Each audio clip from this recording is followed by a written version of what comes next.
Basi wanasema mpira una maajabu yake, na leo tumeshuhudia maajabu mengine.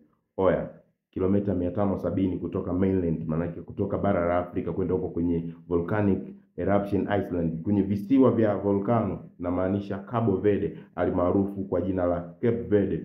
Oya, vijana wao leo kwa mara ya kwanza wamefuzu katika fainali za kombe la dunia zinazoenda kufanyika huko kwenye bara la Amerika. What a history. Wametengeneza historia kubwa sana. Nadhani watu wao watakuwa wako very proud. Just imagine. Kinachoshangaza watu kwamba Cape Verde ni taifa dogo sana.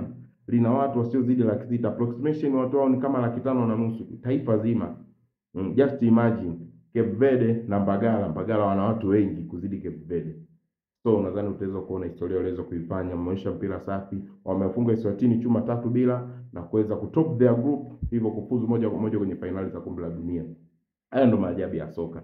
Yes, ni mimi nayeweza kujulisha hizi habari zingine za ndani na nje ya soka kama mwekezaji halisi aka Odds Kuntu. Yes, timu nyingine stay hapa. Wananiita Cabo Verde aka Sniper.